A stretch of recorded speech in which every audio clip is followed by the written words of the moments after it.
This is Pete Fletzer. Join Scott Chernoff and I as we explore the mysteries of the Ewok movies. I don't Answer know. me. I don't realize now I've come here with all these questions, but you don't have any answers. You're listening to Around the Galaxy. Welcome to Around the Galaxy, the Star Wars fan talk show. I am your host, Pete Fletzer. Thank you so much for joining us. If this is your first visit with Around the Galaxy, well, thank you so much for checking us out. I do want to warn you, this may be a very different way for you to get to know Around the Galaxy. Ordinarily, every week, Around the Galaxy spends time with celebrities or authors or super fans or actors, and we talk to them about the role that Star Wars has played in their life and how it's impacted their journey to where they are today. Well, this particular episode, I'm very lucky to have my friend Scott Chernoff join us. Scott has been on the show a number of times. He is the former editor-in-chief of Star Wars Insider magazine, and I actually got the opportunity to work with him back around episode 1. And like I said, he's been on the show before. He's gone on to write for Conan O'Brien and BoJack Horseman, and you've heard his voice on Rick and Morty. He's a funny guy. And apparently at one point in his career, he had written an article for Star Wars Insider magazine that really dug into some of the pressing questions that the Ewok movies from 1984 and 1985 have raised, and they didn't print it, and you may hear why as we go through this conversation. When the Ewok films came to Disney Plus, I sat down to watch them, and of course, as you do, I tweeted about it, and when Scott saw that I was sitting down to watch them, he DM'd me, and he was like, "Pete, I gotta be on the show. I have so many questions and thoughts about the Ewok movies. I need to be on." And I said, "Scott, you are welcome anytime you want to come on." And so here he is. We're going to be talking about that today. Now, before we get going, I want to just tell you a little bit about our Patreon offering. If you want to be part of these conversations, if you want to be in the live virtual audience when we're speaking to our guests, all you have to do is head on over to patreon.com/ATGcast, or you can find it on our website at atgcast.com. Memberships start at only $3 a month, and at that entry tier, you get access to a link to be part of the live stream when we do these interviews. So enough of that, though. Let's get to our interview with Scott Chernoff on Around the Galaxy. Scott, how are you doing? I'm so excited. I'm so happy to be here, Pete. Thanks for having me. You can see I'm wearing my Endor Lake Camp t-shirt to celebrate Ewok Week, to honor the Ewoks, to bask in their glow. They are very worthy of such praise. But it's so interestingly, this is your third visit to Around the Galaxy. So yes. I think one more and it becomes Around the Galaxy with Pete Fletzer and Scott Chernoff. So just be careful if you really want to be back on the show. Well, then I'm going to need some of those helmets from behind. Yeah, I'll ship a couple. You pick them out. We'll send them over. Is it true that they shot the opening to every new Star Wars show at your house? Yes. They just lined up your helmet. We ran some lights in here. It was a lot of work, but it was worth it, I think. It looks good. You got more. I mean, look at me. I'm in a dump over here. Well, this is, if you knew the truth, this is literally a walk-in closet in the corner of my house. The only place there my wife will allow me to have all the Star Wars stuff exposed. So this, I hear that. This works out well. So I hear that. But so, Scott, it's funny because as we were preparing to have this conversation, I went back and I listened to the first episode you were on with me, which was almost 2 years ago. Oh, I do listen to it once a week just because it's classic and it reminds me how to do an interview. And so, but it was funny. Even within that interview, you made some comments about how you had some questions and some concerns about the Ewok films, and I mentioned it then. I am fairly obsessed with this topic, yeah.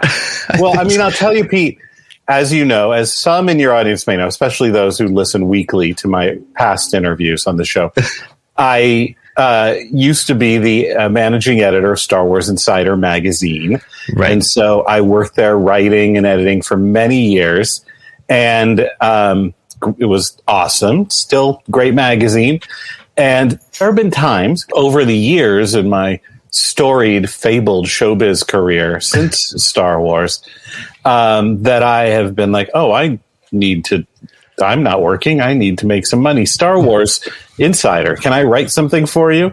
And I was lucky enough that occasionally they would have me back and let me do some freelance stuff for them. And so I pitched a bunch of stuff to them. This is about 7 years ago, because I looked back and I found what I wrote. And one of my pitches was, let me watch the Ewok movies. That nobody ever talks about the Ewok movies. This was before they were re-released on Disney Plus, and I know they had been released on DVD at one point, but they're mostly out of print. Right. And let me go watch them from a modern day perspective and report back on what I see.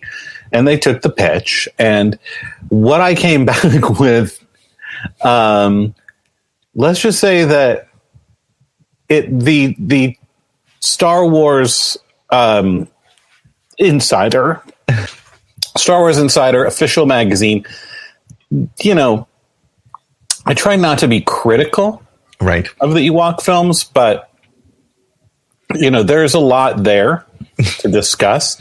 And I think that ultimately it was a little too, independently thought through for an official publication. And it was sort of remanded back to my custody, this article. Never printed. So, but that's just to say that I have done a lot of deep thinking about these Ewok movies, because when I watched them then, I had a lot of questions. I had a lot of moments of surprise. And I recently rewatched them to prepare for this podcast. So when I saw you, I don't remember what your tweet was about the Ewok films, maybe just that you were watching it. I think it was just like, I think I put a picture up of the TV with it on and saying, I'm going in or something like that. And I just said, like, I demand that you have me on to talk about these. And somehow this is one of the only places where I have that kind of clout.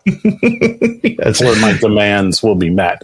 Well, yes. So and here I am. That's great. Well, so, and it's funny too, because you even said in that interview that you did back in August of 2019, that you even referenced the fact that, having an opinion on, we were talking about the prequels mostly at that moment, but even taking, obviously when you're writing for Star Wars Insider, your perspective is mostly positive. I mean, I think always positive. Well, I love Star Wars and I love Ewoks. I want to. Well, yeah, and I think that's in rereading my article. Sorry to interrupt you, Pete. I noticed that I started the article by saying how much I actually do love the Ewoks. I find them to be delightful, and they're very emblematic of the message of Star Wars as the little guy with their sticks and twigs and catapults that could take down the Empire.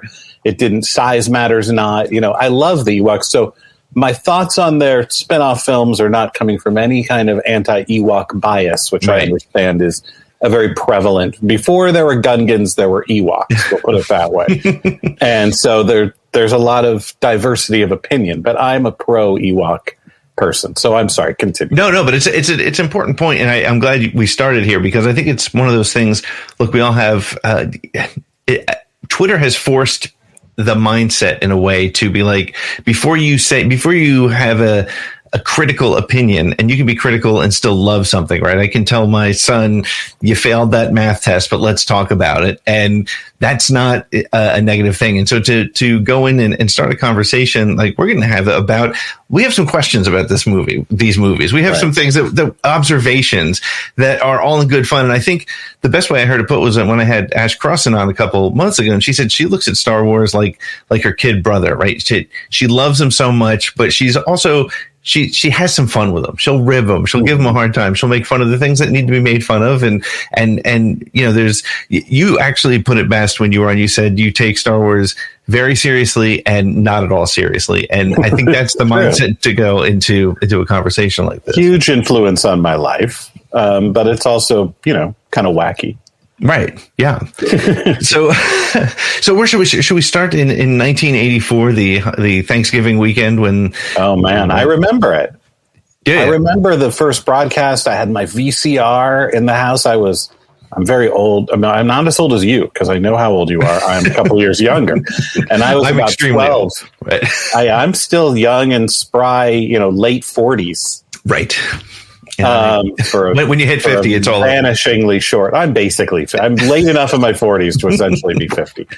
But I was probably 12 years old, and I was very excited. It was a big deal. It was going to be broadcast on ABC. It was the first new Star Wars thing since Return of the Jedi, which was only a year and a half earlier. I mean, sure, there were probably 25 or 30 other Star Wars characters or species I would have chosen for a spin-off film before the Ewoks, but I love the Ewoks. I love Star Wars.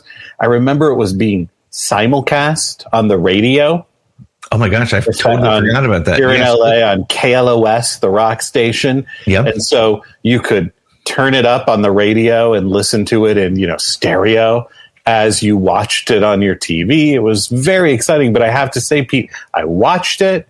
I kind of assumed it was something I should be liking, but I don't believe I really fired up that VHS to watch it much again after that. Yeah, no, I kind of put it in a very similar category to the holiday special, in that I remember being psyched up to see it because it was anything Star Wars. And honestly, the first couple of minutes, you're like, okay, this is great. And and then by the time it comes near the end, or not even near the end, sure, halfway through it, you're like, what am I watching? And halfway through, I mean, this might be slow. This might be a good place to play. You and I talked last night. You watched it recently with your daughter, and your daughter, the first one. The first one.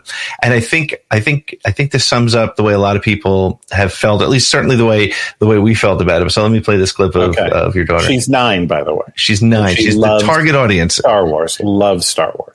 Okay, let's hear what she thought. Okay, Ellie, you just watched the Ewok movie with me. What did you think? I didn't like it because it was kind of boring. So you got bored by a Star Wars movie? Yeah, it wasn't that good of a Star Wars. Have you ever watched a Star Wars movie that you thought was boring? No. Or a Star Wars show that you thought was boring? Ever. What's your favorite Star Wars? The Bad Batch. And how many times have you watched The Bad Batch? In the last couple days, 3.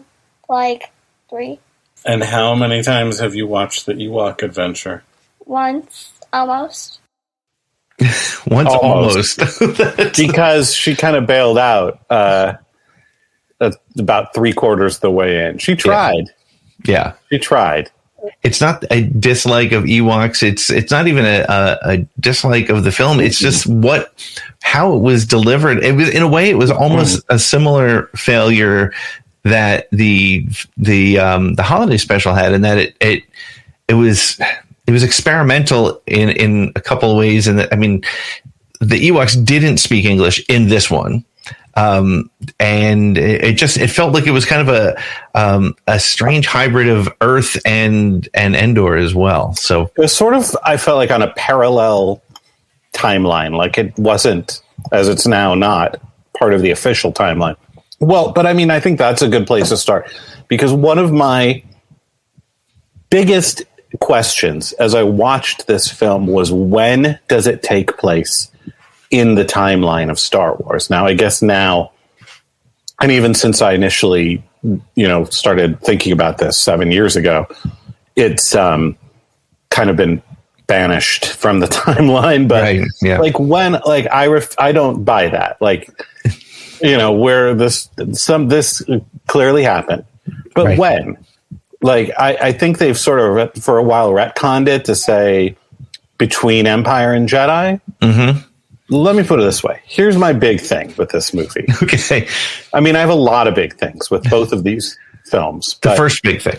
So the Ewoks learn English, or basic. Mm-hmm. Basic is, I guess, English, right? Right. So the Ewoks learn English. They learn it very quickly from the Tawani children. Correct. They kind of pick it up, and they start with, although you can never see their mouths move, which is kind of a detriment. But they start with sort of little words like, fire, or, up, or Sindel, good, whatever. But soon they're knowing and understanding words that they didn't even hear Sindel say. Like, at one point they meet, what is that warrior? I have so many notes. Let me look. Chalk tea or something. It's a warrior anyway. She says, like, you're no warrior. you're just a, coward or something. Mm-hmm. And the Ewoks are like, and turns around and like changes their tune. I'm like, you just met this girl a minute ago. You don't know what this gibberish she's saying. So why this ties in with the timeline is like the Ewoks either when Princess Leia got to Wicket, right. He wasn't speaking English. Right. So if this happened before Return of the Jedi, they knew how to speak basic, but they were concealing that. Yeah. Or they didn't. It happened after. But somehow from hanging out with C-3PO and Princess Leia and everybody, they didn't pick up the English language the same way that they did from the 20s. So this, to me, is one of the biggest mysteries of the Ewok films, is how and why they were able to start speaking English, other than, I think, the practical reason, which is we wouldn't have to spend the whole movie with subtitles. Right. Because that was one of my daughter's complaints, was that you could not understand, she didn't make it to the second film, what the Ewoks were saying. Right. I'd say in my in-universe canon would be that they're crafty little creatures and they're little murder bears. And so maybe I'm going with somewhere in my head that they understood enough, but they were playing the primitive card. They wanted to, they wanted to be kind of concerned. Do you think they knew how to speak English the whole time, but even when they adopted the rebels as members of their tribe, see, that's where my theory falls apart. They still chose, you're saying. Yeah, I guess you're right, because it does kind of fall apart. You can steal their linguistic skills. And by the way, they have their own language, but the English language, or the basic language, is basically taking Endor by storm at this point.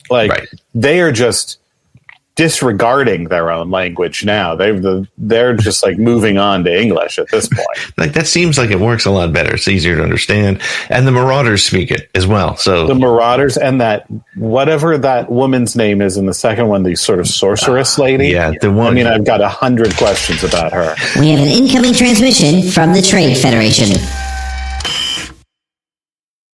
This is Jason Fry. You're listening to Around the Galaxy. Yes. I mean, let's face it. Like, I know they did a lot of cool stop motion for these films. They did a lot of, there were some good special effects, but for the most part, the special effects, the creature effects, they're not really up to Star Wars movie quality, or Star Wars show quality, which is kind of an issue for me, because they are Star Wars movies. Yeah. So it feels like, for those of you who are old as Pete might know this reference, it felt to me sometimes like I was watching a Croft show. Do you remember the Croft shows, like Land of the Lost? And yes. With the cheesy costumes. And I got to say, like, the sort of up-res that they've done to make the film look better for Disney Plus is not helping the costumes and the masks and the creatures and the special effects. It just looks so fakey most of the time. Would you agree? Yeah, no, and it's interesting. It's not because it's not that the effect they settled, and I think is kind of the word, which is interesting because of the level of engagement that Lucas had directly, especially in that first one. Listening to the Eric Walker interview that you did yesterday, was like, he was saying George was there quite a bit, directing a lot of the stuff himself. Yeah. So in that, I guess that's why it's a little bit, you're right. It's very Cruft Puppet. It's very, I get a real Land of the Lost vibe from it, from the side. But, and I love Land of the Lost. But, but it was a Saturday morning weekly TV show, and it had a different sort of expectation. So I think you're right about that. And I don't know. I tried to, as I was watching it, I tried to put myself in that mindset of, okay, if I see the Gorak as a guy in the costume, and then I see him as the, the stop motion, and then am I able to disconnect? Am I able to connect those two without being thrown out of it? But unfortunately, I don't think it's the time so much as I just think it was not. Like I said, I felt like they settled a bit on the. Well, the fact that you were actively saying to yourself, while watching it. Let me try to put these together and see if I can stay in the film means you were not staying in the film. It did not. Another thing with like settling and the budget that I think is kind of hilarious is like, I'm watching the first movie. I'm like, wait, is that a goat? Yeah.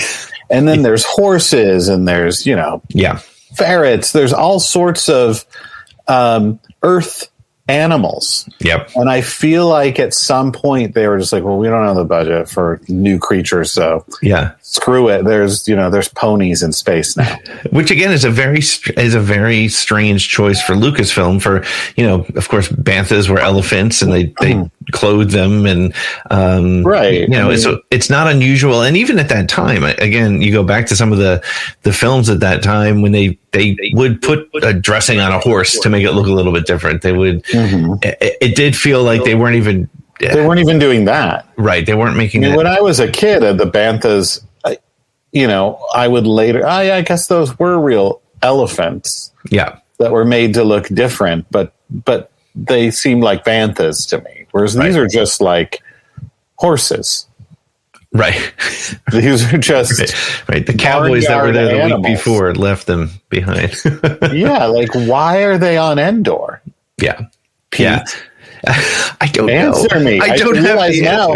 I've come here with all these questions, but you don't have any answers. I don't have answers. Well, again, I can't headcanon that one. I tried to actually while I was watching the movie. I was like, again, to your point. Well, it was pulling me out enough to be like, all right, why are there goats and ferrets and horses? And it didn't help that my son would be watching and saying, oh, look, a space goat. Like he was just like, he was all in on this isn't working for me. I'm not. I think my daughter would have said that if she hadn't started playing Minecraft. Yeah. But again, I wonder why. Well, I have no clue why they wouldn't go that extra step. And again, maybe this is why it is not maybe that's definitely one of the reasons why this is seen as, campy and not fitting into that Star Wars universe, because it was too easy to be pulled out of it, I think. Yeah. And it doesn't really fit. I mean, some of the stuff I'm talking about with like the language skills of the Ewoks, and so when does it take place and all that, makes it feel like it doesn't fit in. Another thing is that we find out very early in the film, the first one, that like there's this level of mysticism or magic associated with the Ewoks and Endor. So we never mention the Force. Right. There's no mention of the Force, not even by the omniscient narrator of the first film. Yeah. Which is something that a Star Wars film has never needed, is a narrator. Right. To explain to you what the heck you're watching. It was like a cross between Blade Runner and Rudolph the Red-Nosed Reindeer. It was. Yeah, well, it was the same guy. Right. It was for Alive. But at least in Blade Runner, it was one of the characters who was narrating. This is just. I remember when I watched it again the second time, because I had watched it once when I was a kid and I had forgotten so much about it that I had forgotten that Burl Ives had done the voiceover. And and I then started running through my head: was it Burl Ives or was it Wilford Brimley that was in these? And it was obviously it was both, but it was a very strange sort of thing. And I do chalk a lot of this up to Lucas doing some of his experimental ways of doing things, right? He's very much into trying something different, but again, in this case, it just didn't feel like it was that connection. And keep in mind, I think the thing that I keep in mind too is that it was 35 years ago, and so we've now come to this point where with all the additional content that's come out, you can create the mindset that the Force is, it comes up as a different type of thing here and there. And they so maybe it was the Force on that moon. Right. But it was missing enough, and also like this is new information that there's magic, something like the Force. Which leads me to ask, like, well, where was that magic when they were battling the Empire? That's a great point. Forgetting the fact that the second film is called The Battle for Endor. I mean, there's a way bigger battle for Endor that happens in episode 6. That to me is the battle for Endor. But in any case, wouldn't that have been the time for a little, hocus pocus? Yeah. Yeah. When you've got like the fate of the entire galaxy resting on the outcome of this battle. But no, it's another thing, much like their language skills, that the Ewoks just didn't have. Yeah. But now we're being told they did. So I'm angry. Yeah. Well, I'm so mad about this. I'm going to go. Yeah. But I think I blame Kathleen Kennedy. It is all Kathleen Kennedy's fault. Disney was at fault somehow 35 years ago, and they're all ruining part of Star their Wars. It con. It was a very long play game. I see that now. It all makes sense. ABC. They bought ABC, and then they bought. It's all making sense. It all's falling together. But it is interesting too, because I think people have, as fans, myself included, have no trouble making these convoluted connections. I even sort of alluded to it before when I was trying to make my headcanon as to where these things fit and where they didn't fit.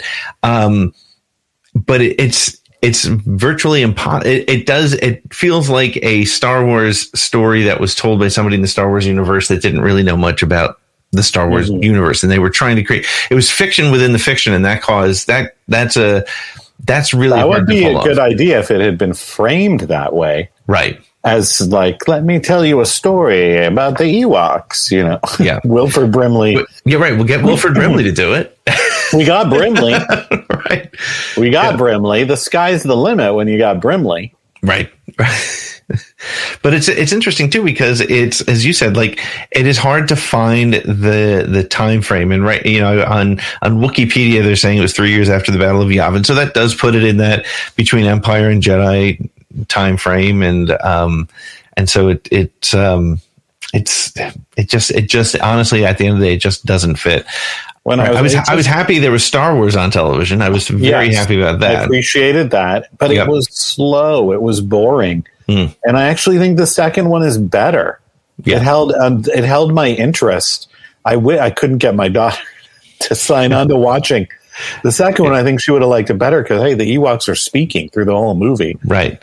But yeah, and I think my son would love the 10 minutes of action at the beginning where marauders get killed and the families are. And it's interesting too. Even Eric, who was when he was on the show yesterday, said he preferred the second movie to the first, and he was barely in the second. Barely in it. Yeah. The second. I mean, I know we're kind of jumping around, but like, hey, and I know you covered that in your interview with him, like how that developed. But the fact that, from a storytelling perspective, right? I'm a storyteller. Yes, absolutely. I'm a writer.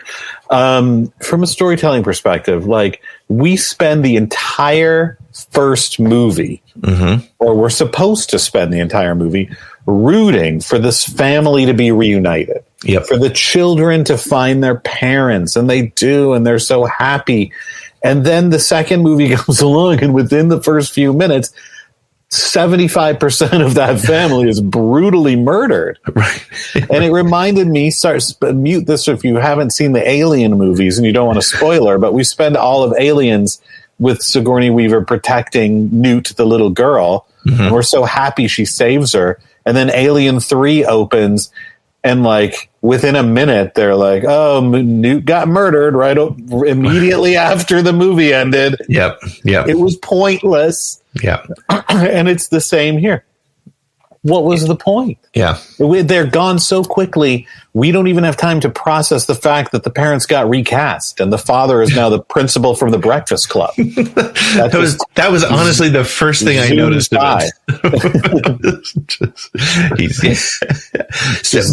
was he the father in the first one?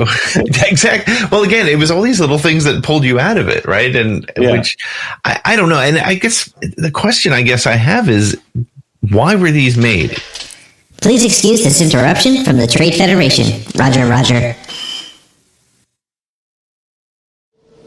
This is Eric Walker, and you're listening to Around the Galaxy with Pete Fletzer. The question I have is, why were these made? Right? Because I know that's a big question.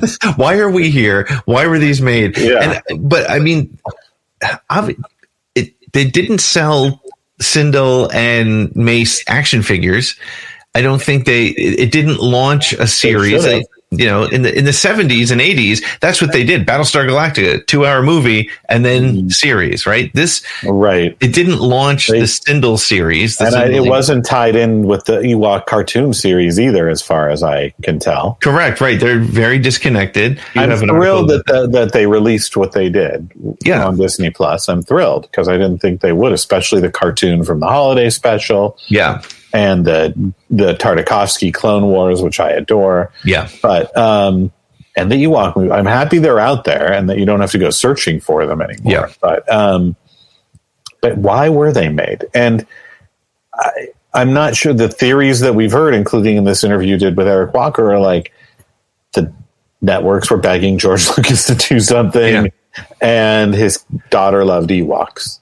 Yeah. Much like his son later, loved Jar Jar. Like, that's the reason. Yeah.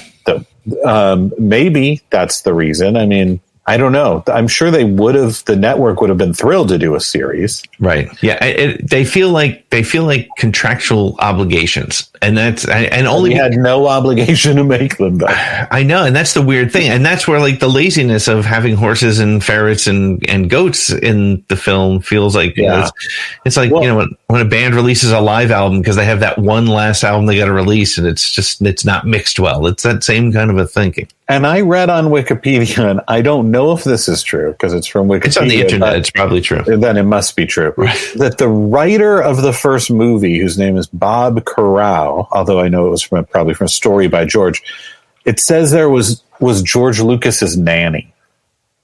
Now, maybe he was a great writer who had a day job as a nanny and was waiting to get discovered.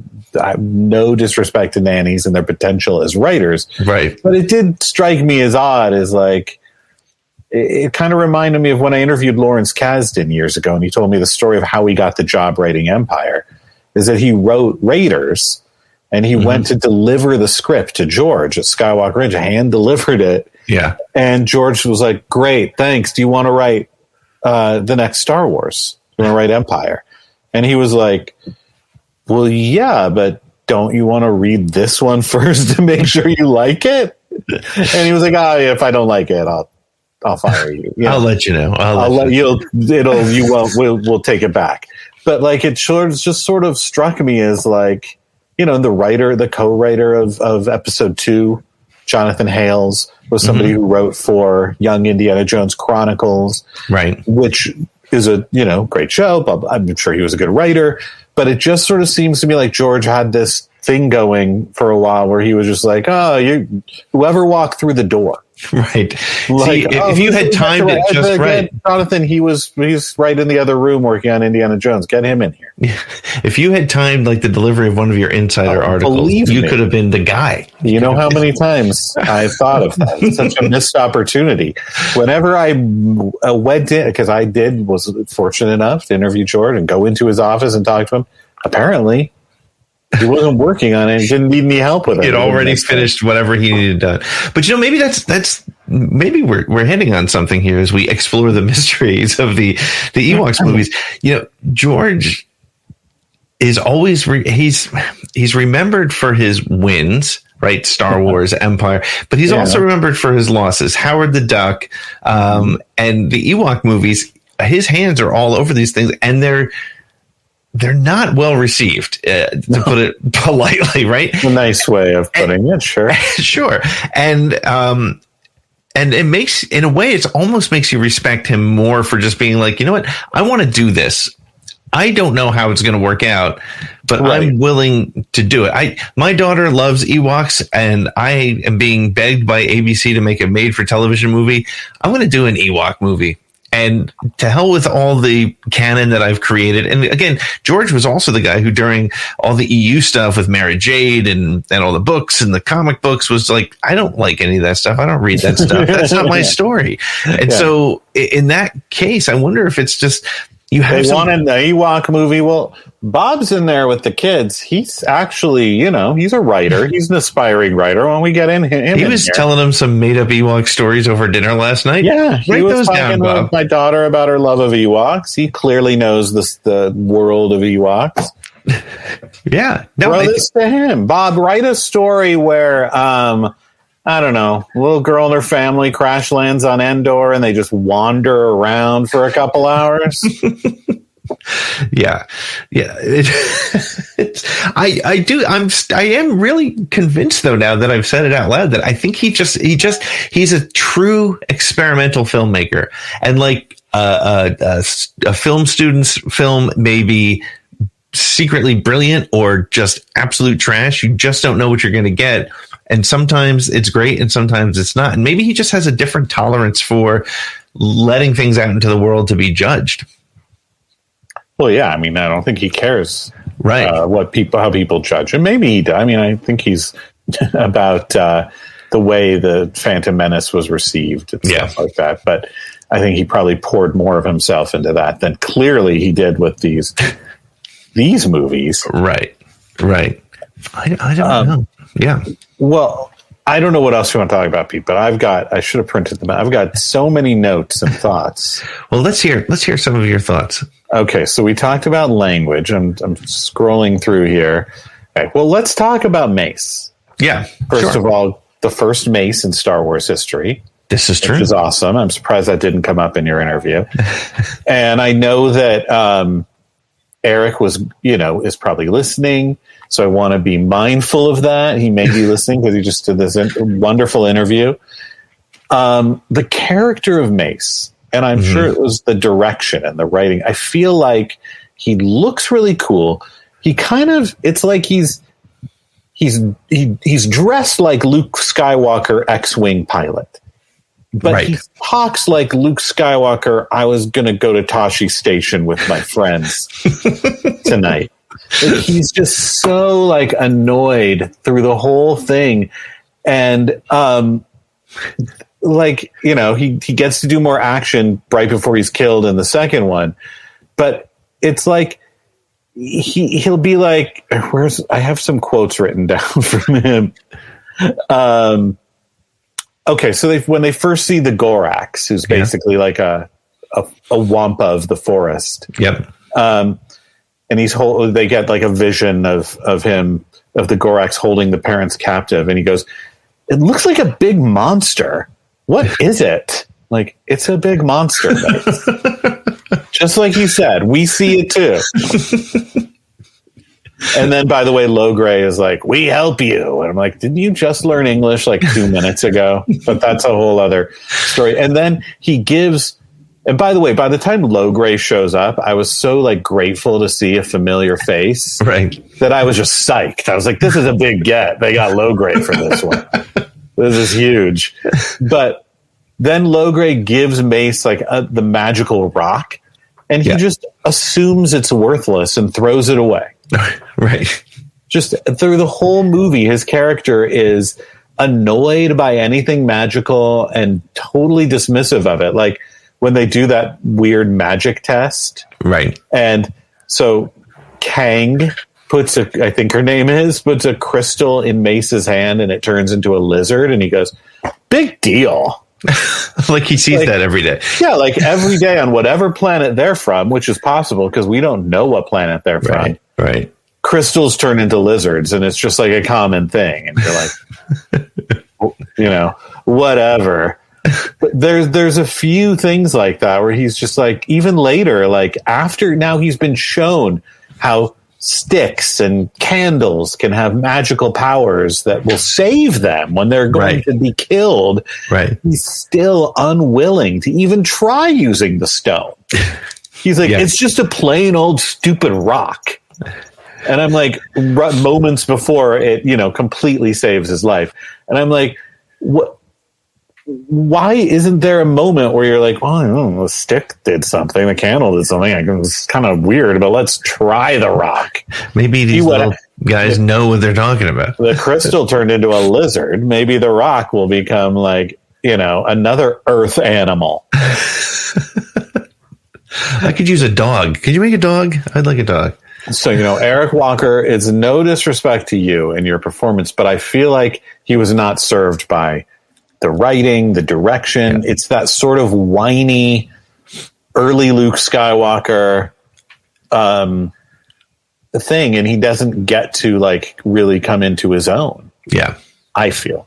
No, it's interesting. It's, again, I think it's that and that was why one of the things I asked Eric in the interview was, was this shot with for television? He said, no, we used, Panaflex cameras and so again, it's that sort of coming up a little bit short. There's the character development didn't happen it's George, sometimes would be more interested in that end of it than the character development angle of it. Right.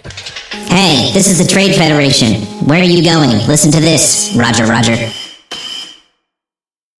This is Scott Chernoff, and you're listening to Around the Galaxy with Pete. Yeah. I will say that any footage of Ewoks hang gliding, which there is plenty of in both of the films. This is true. That's like my zen. That's my happy place. I could watch an Ewok hang gliding for 2 full hours.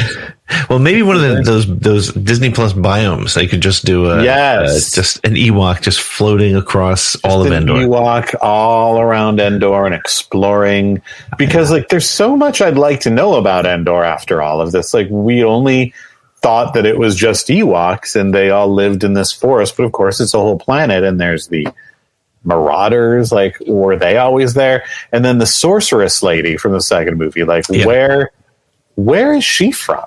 I have so many questions about her. Yeah. What is her deal? Yeah. And again, I think that's why it feels very much like it's fiction within fiction that's not well explained, because that does feel like a story maybe an Ewok would tell a baby Ewok to just keep them going. And that's what it should have been framed as, an Ewok telling the baby Ewok, the one that we meet in Return of the Jedi, right? Telling that Ewok a bedtime story. Yes. And so then we're willing to go with all the liberties that have taken, because like about this sorceress, I'm sorry, I'm forgetting her name. Yeah. But like, she has magic powers. Right. So why does she allow herself, like, what's his name? Tarek? Yeah. What does Tarek have on her that he's willing to, that she's willing to stay? Like he's like, go find the girl. Like, okay, now you're out away from him. You can just leave. You don't have to go back to Tarek, who wants to kill you and hold you in a cell. Right. You've got magical powers. And you're free. Yep. Why are you participating in this at all? None of it's explained, Pete, as far as I could tell. So what's interesting is I'm looking here on Wikipedia. Her name is Cheryl. Yeah, Charal, and she's a night sister. Referred to as that's what they're saying here. But is that a retcon? That's what I'm thinking, because I think I did read about. I think that's been like established later. Okay. But there were no such thing as the Night Sisters that we knew of back in the 80s. No. I mean, it sounds, the thing that I think I can see happening is George saying, I don't know, she's a Night Sister. That's what she is. And okay, write that down. And it comes back later. But the Blurgs came back. Yeah. I love that there are some elements that came back in later Star Wars. I mean, that's fun. Yeah. But yeah, to your point, it is, and I said it before, it feels very, very Power Rangers-y. And maybe it really is truly that it is written for a 5 or 6 year old, and just, they don't feel the obligation to explain the story. And that again, I think is where it's a miss as a Star Wars movie, because Star Wars, it quote unquote is for kids, right? We hear it all the time, and it's not wrong. It really truly is if you look at it at that base, but it missed on that layer so that somebody who's 14, somebody who's 30, somebody who's 50 can go back and watch it and at least see what the story is going on, right? So, what about somebody who's 6 or 8 or 9? Like, they think and have these thoughts too. I mean, when we were kids watching Star Wars, we had a lot of questions, but the story was crafted respectfully to its audience, so that there were things that were explained. Not everything has to be explained, but there were things that made sense, and that if you thought about it, you could find an answer or extrapolate an answer. But in this, there's some stuff that's clearly for kids, that kids aren't going to think about that it's okay with me. Like, one of the funniest things to me is in the first movie, the parents are being held by the Gorax in this cage, and like for his own amusement. I mean, the Gorax, like, why is he keeping them? Like, is he in reality, quote unquote, like, the Gorax would just kill or eat the parents immediately. Right. I mean, for a kid, like, my daughter never asked, like, why didn't the Gorax just kill them? Why is he, it's bad enough but he just kind of taunts them and menaces them. Just like, you'll be in that cage. For a while. There's like nothing going on. And I mean, it raises a whole lot of, disturbing questions about what the parents are doing with their time and how they're going to the bathroom. And, it's very sad. Like, as an adult, when I watch that, like, that's the scariest part for me. Like, can you imagine the hell of just being up in a floating cage indefinitely until you starve to death? It doesn't look like they're even hungry when they get out. They're not just like, did you bring a Snickers or something? Because I've been in this cage for days. There's no logic to it. And then later, when we haven't even talked about the Wilfred Brimley of it all. I want to get into that. Let's bring Wilfred into the conversation. Well, to me, one of the greatest moments of the second film is just opening up on like sort of the 1-2 punch of an Ewok hang gliding, and then on screen starring Wilfred Brimley. I'm like, okay, you've got my attention now. And I believe he's playing himself in this film. The funny thing about Wilfred Brimley is, and this will come, there's no way to say it without it coming across horribly, but when he passed away last year, and we found out how old he was, I did the math and realized he's always looked as old as he was when he died. And it's shocking. And he was 42 years old or something like that when the movie was shot. And so we're older than Noah was. Right. Right. But he was, and it's funny to see him in that movie. And I think you're right. I think he played Wilfred Brimley because Wilfred Brimley always plays Wilfred Brimley. Before they follow Noah out the door, Sindel says, I wonder where he goes every day. And Wicket goes, work? And here, I'm not even asking, like, how does Wicket know the word work? I'm willing to believe let's just assume he knows that word. How does he know about the concept of somebody leaving their house in the morning to go to the office or go to their workplace? Like, he's like, well, let me think about this. He could be going to the store. He could be going maybe on a vacation, but probably to work. He's probably on his way to his office. Like, what? JavaScript programmer. JavaScript. Yeah. What is going on? Yeah. He's going to call center. Call center. Where is he going, Wicket? Food for less. Works at Apple Store. Like they find his badge in the corner and just hanging up the. Hello, my name is Noah. See, that's a good question. That's an unanswerable. Finally, I've come up an with hour. A good question. Finally, jeez.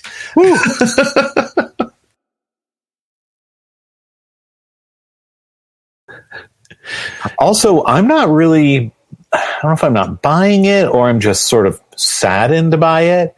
The idea that Wicket kills 2 people in this film, like.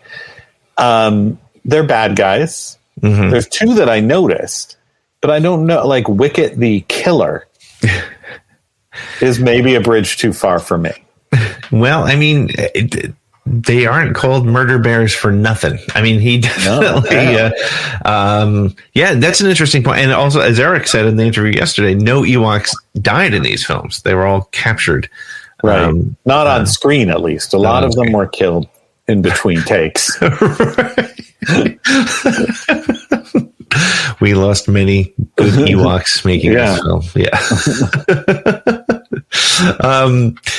Can we talk about Teak? Yes, let's.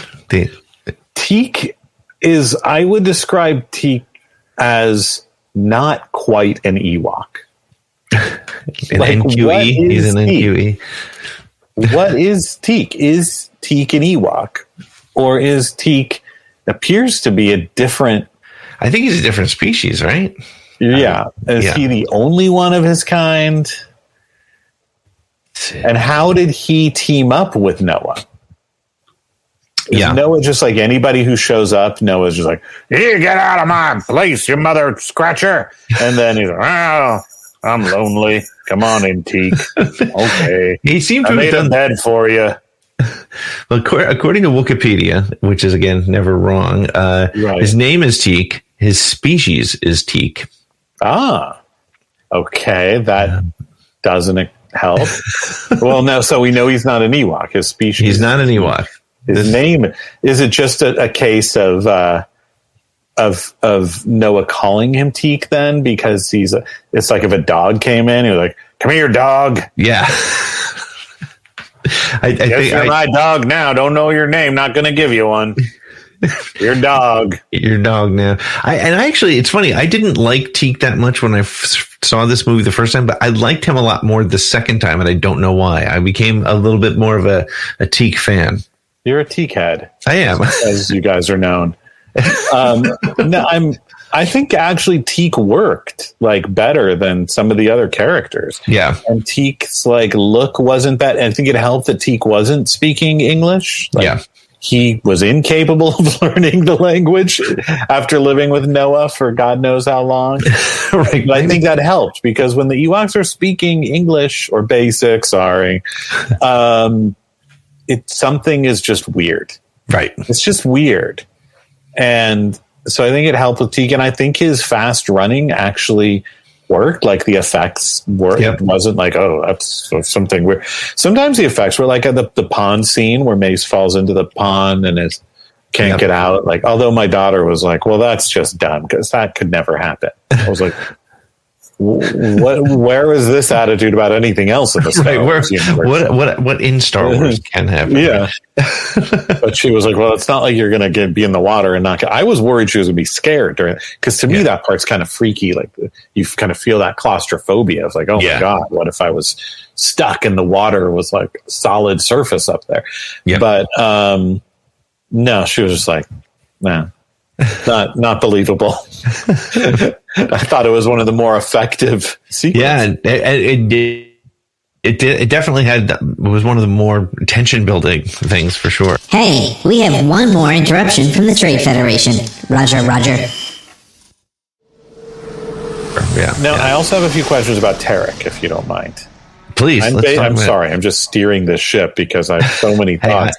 I'm just a passenger. Well, I did demand to talk about. It's not like you had an interest in talking about these movies. No. Well, so with Tarek, who I will say, for the 1% of your audience who, like me, are big Twin Peaks fans, is played by Carol Stryken, who plays the giant / the fireman in Twin Peaks. Oh, you would never recognize him because he's in this mask that I think they bought at the Halloween store right before it was about to close down. It was right next. It was the same store where they got the Nemoidian masks. Right. But he's an idiot. Like Tarek is dumb, and I think that's kind of fun and funny. Like, what does he think he's gonna do? He wants the power. Like the power source for the ships. Like I think the story I pieced together is he saw Noah's ship arrive. Yeah. And was like, whoa, I need whatever makes that magic thing fly in the sky. And that's why he had Tarek, Noah's buddy, locked up all those years. And so he's looking for this power source, but what's he going to do with it? Yeah. Like I have this image of like a sequel where Tarek now has a ship and he's flying through the galaxy and like, what's he going to do? He's like, where is he going to go? Doesn't know where to go. Doesn't know anything about life off of Endor and probably gets killed like by a smarter species within minutes. Yeah. Because also it's like he's got Sindel and he's like, you must know how to use this. I'm like, yeah, she's a 5-year-old girl. She really knows how the ship works. Right. Yeah. See, this is where when I write the fan fiction novelization of the Battle for Endor, we'll fill in that gap because it's interesting. Again, these are things that are. Do that. I'll get right to work on it as soon as we're done talking. I'll jump right in. Get started because it's not like he's trying to take. He doesn't. What's his goal? It's not. He's not even trying to take over and rule Endor. Right. He just wants a flying ship. I'll tell you what, if he wanted the power, he had more with the Night Sister, with Cheryl or Carol, than he had with Carol. A battery. Yeah. Let's call her Carol. Carol. Because that's a good 80s name. Yeah. He just wanted one thing, Pete. A Star Cruiser power source he could neither use nor understand. Was that really so much to ask? I don't think he was asking for too much, but it's.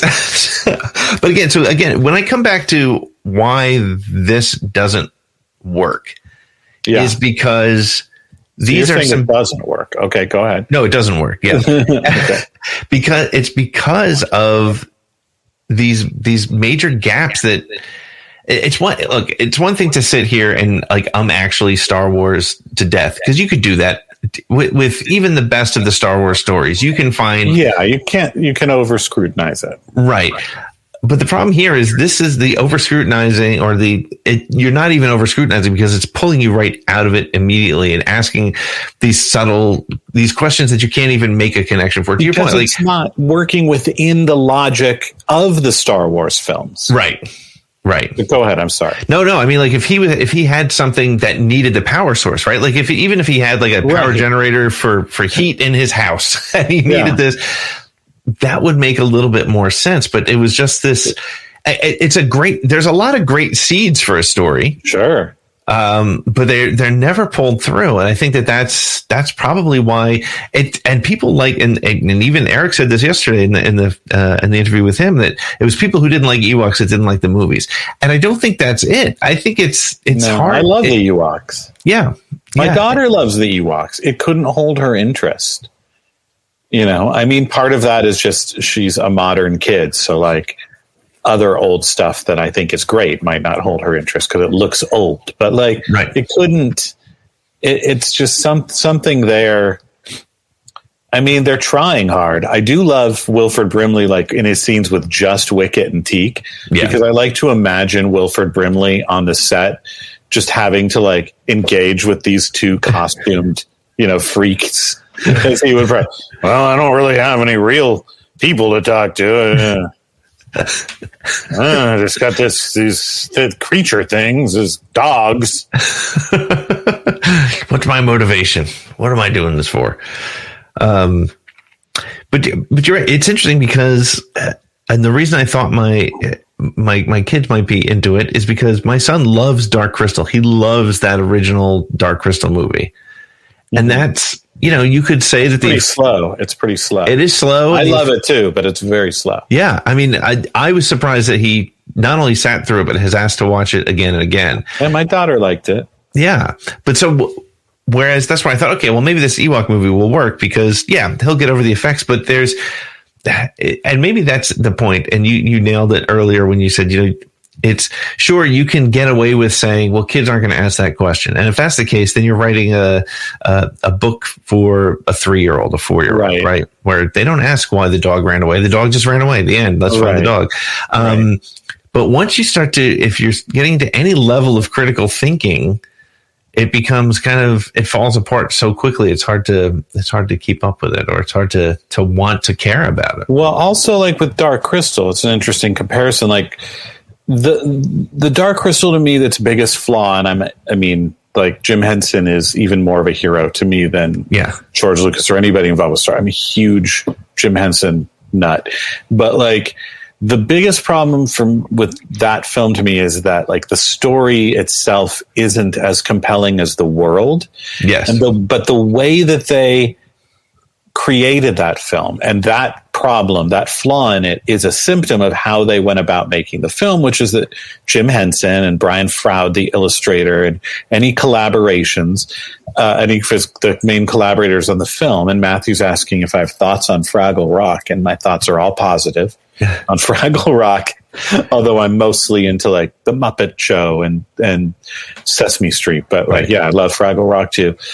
In any case, so Jim Henson went in and his people, they went in and they first designed the world. Right. And everything, the history of the planet and every species of animal and plant, everything was thought through before they came up with a story set within that world. As a result, the story wasn't that exciting, but the world, there was so much there. It was so rich. There was so much to see and think about. And that kind of thought is clearly not put into the world of Endor. Right. Yeah. No, the world of Endor here it's literally, they built this for Return of the Jedi. Let's put some pieces in this game. And we got a bunch of costumes. Yeah. We got a bunch of, people who fit into the costumes. And let's just kind of roll the dice. I mean, there's a lot. Happens. I still love the Ewoks. I love that, like, in the end, it always comes down to like their winning combination of like hang gliding, throwing rocks, hiding under laundry baskets. That was a good one because like the Gorax happens to have a big basket just conveniently that they can hide under. Whether they're battling stormtroopers or anybody, it's the same methods and it always works. Right. They get the job done. It is interesting because if you, with all the issues, and that's again being very polite, with all the challenges of this story, the one thing that definitely worked was that Ewok ingenuity every time. Like, so there was always that kind of primal, primitive kind of use of whatever they had, but again, and that's probably part of the reason why it was hard to associate it with speaking English and some of the other things that went with it. But they captured the Ewok piece well, and I think, and maybe that's why we get disappointed with it. The minimum you've got to do when you're making an Ewok movie. Right. If you're going to have it in the title, right. You can't it's make like congratulating somebody for not being racist. Like, yeah, that's what you're supposed to do. You're making an Ewok movie. You're supposed to. Look, I'm trying to turn it positive, Scott. Well, hang gliding. Hang gliding. Seriously, we needed Disney Plus Star Wars biomes of just hang gliding around Endor. I need to get a job with Disney Plus just to push that idea from the inside, because I don't think they're going to buy it just if I tweet them.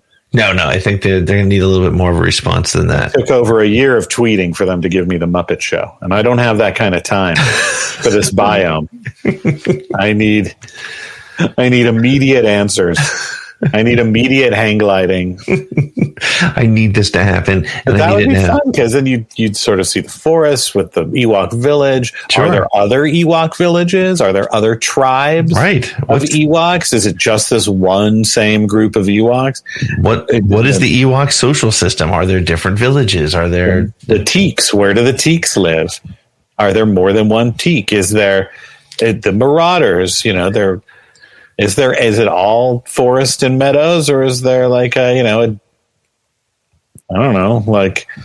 desert part? Probably not. I guess we've been taught that like it's the forest, the terrain and the weather and the climate are the same. We really only see like a small part of Tatooine. Like, could it be that on the other side it's snowy? Like, I don't know. we only saw the beach part. The rest is all beautiful ocean and water. Yeah. I don't know, but I think that would be Is there an ocean on Endor? It's a moon, though. It's not a planet. Right. It's the forest. How does that even work? And what is there a planet called Endor, and this is the forest moon? So I believe the official planet. Yeah, I believe the official sort of statement is that it's the forest moon of Endor, and the challenge is it I think it's the planet. I think the forest moon is named Endor, and it's the moon. It's the moon. But I know it kind of sounds like the moon is called Endor. Right. So I'm not sure. That was a very long way of me saying I don't know. Yeah. Well, I'm looking to you as an authority. Well, I'm going to let you down. You're the one with the talk show. I am. I used to know this. And now I'm going to look it up because it's going to really bug me if I don't know here for sure. So hold on. But yeah, we should definitely okay, hold on. Wait a second. I would like to know more about any of these planets, and I think that's we would see the blurgs. Yeah, and now how did the blurgs? Are blurgs like, were they imported to or from the Endor moon? Yeah.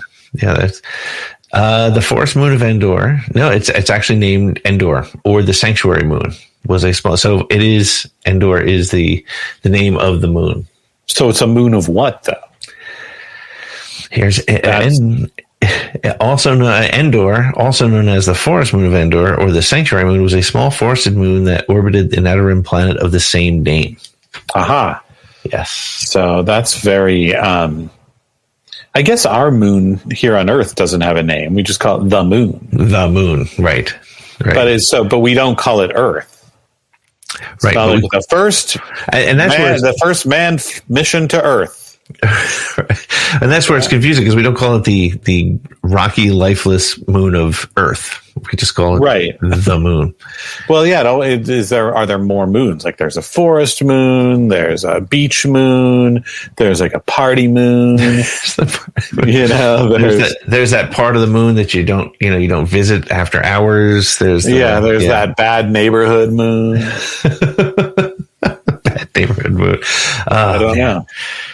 Well, Scott, I think these are all answers that we're not going to come up with here. Why not? Well, I mean, we can come up with our own stories, which would be better than we are staying on this podcast until we've answered it all. Buckle in. We're not going anywhere. Get ready. Hour 4, we're going to really hit some epiphanies. But these are all, I think at the end of the day, though, I mean, where it comes down to is, first of all, I'm glad, as I said to Eric, I'm glad we now have this piece of Star Wars history, for better or worse, right? It's there. People have wanted it. It's there. Now they're not sure why they wanted it, but at least they have it. And it's, bring it out into the light. Yep. And again, it is difficult to be honest and say that, it's Star Wars, so I still love it. I can't really love it. Right. And I think that's a really important thing. Like, you don't have to love. I had issues with Rise of Skywalker, Dangerous Place to Go. I had issues with that movie, but it's still, I did too. It was better than the Ewok. It was better than the films, for sure. I enjoyed. There's a ton I loved about the Rise of Skywalker. Right. I enjoyed. It's probably my least favorite of the.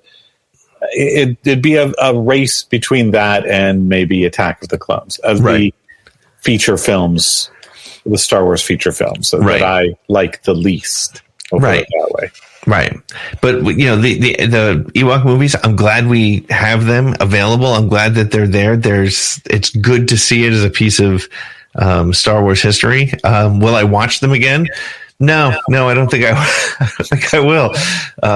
I mean, it's been 30 years, or 7, maybe every 7 years, or every time the cicadas come back.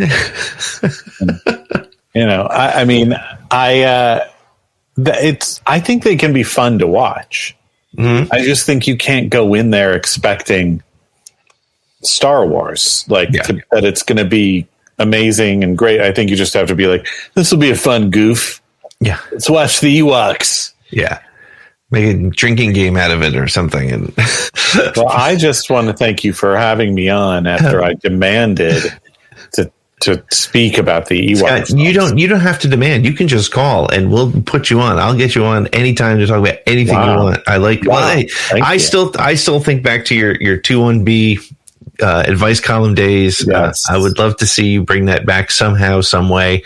And it's called George. He's not in charge anymore. It's called Kathleen. No, forget it. Kathleen Kennedy's not going to do it because she hates Star Wars and she's trying to destroy it. It's true. Well, but so does 2-1B. He hates Star. In my version of 2-1B, he hates Star Wars, so he might. That's a great find some traction there. I think now you're onto something there. That's the way to bring him back. Let me tell you, Pete. If I could once again get paid to write Dear 2-1B, I would do that for the rest of my life. Some of the best stuff. Yeah. That would be a great. And then I remember the Insider got sold and my new bosses were like, why are we dedicating a page of our magazine to your weird comedy experiment? I was like, because comedy is hilarious. No, not in Star Wars. And that's, I think that's what makes it difficult to even have conversations for some people about the Ewok movie, for example. It's like there's, as you said before, you take it seriously and not at all serious. And you have to look for these sort of outlets. And I think you're right. And maybe that is why the Ewok movies should exist, is so that you can put on that Star Wars goof and just have fun with it and just laugh at its ridiculousness. And I don't even know that I'd go so far as to say that they should exist, but they do exist. Since they do exist, they do exist to be available to us now. Yeah. We just have to roll with it. Right. And so if you're feeling like watching Star Wars and you've seen everything else a billion times, right, maybe take a wander over to Endor. But if you're new to the franchise, not a good starting point. You're probably not listening to this anyway. Right, exactly. Cool. I don't know if you have any fans who are not fans of Star Wars. If I did, I'd be shocked, and I would ask them a lot of questions about why they're listening. I mean, maybe it's the fact that Scott Chernoff is on every 8 to 10 months. I'm a huge draw. Everybody knows my name. Yeah, sure. Yeah. They hear he's going to be on another podcast. Wait. Myrtle, they got Chernoff. The kids. Gather around. He's talking Ewoks now. Gather around the talk box. We're doing Ewoks. Well, Scott, this was a ton of fun. I wish we had more answers other than so many questions, but I think that's what the Ewok movies did. Was maybe that's the issue with them, is they raised way more questions than they were ever going to be able to Maybe answer. That's why they are so valuable, is they make you think. Or make you wonder why you're thinking so much about it. Maybe we need that third Ewok movie to kind of bring it all together. It up. Yeah, maybe all these questions are out there. And then at the end you find out it was just a dream. It was all just a dream. It was all, yeah. With Sindel, she was taking a nap during filming, in between shoots for the members only catalog in 1984 with that jacket. Right. And she just dreamed, wow, what if me and my members only jacket were in Star Wars with the Ewoks? I think that's how we need to create like a fan edit, and it has to end that way, with Aubrey Miller just like waking up surrounded by, a craft services table. Like, right. Now an adult though. So, right. And they're like, you've been sleeping for 30 years. And you're still in your members only. But we kept the craft service table. Right. You might not want to eat those bagels. Yeah. They're a little hard. But, welcome back. Welcome back. Oh my gosh. Well, Scott, this was a lot of fun. For me, for certain. I hope you enjoyed it. Let's have you on again sometime. Let's do it again. And in the meantime, please follow me on Twitter. I would love to have more followers than I currently do. Yes, absolutely. What do you think about that? It's at Scott Chernoff. Yes, it is. Very easy to follow. And hey, are you still pursuing your book concept around the time you spent with Insider? I would love to see that happen for you. So would I. But yes, I'm working on a book about my years working for Star Wars and all the exciting adventures and Ewoks and celebrities that I met during that time. That's fantastic. That's great. Yes, there are stories about Harrison Ford. Yes, there are stories about George Lucas and Natalie Portman and all those people. But did you know that I also met both of the actors who played Greedo? Wow. See, if that's not selling the book, nothing's going to do it for you. Yeah. Yeah. I mean, I rest my case. Your Honor, I rest my case. Well, thank you so much. This was a blast, man. Thank you so much. Thank you. I'll see you around the galaxy. I like that. See, you can use that. That's a freebie for you. That's an extra. Yeah. Well, that wraps it up for this episode of Around the Galaxy. Thanks to our guests, and thank you for listening. If you had fun, please like, subscribe, share, rate, and review it. If you really liked it and would like to become a part of our virtual live studio audience when we record, please head on over to our Patreon page at patreon.com/ATGcast. Make sure to follow us on Twitter and all your social media at ATGcast. Our music is brought to us by the band Silver Collared Knob, who can be found wherever you find music. Around the Galaxy is copyright 2021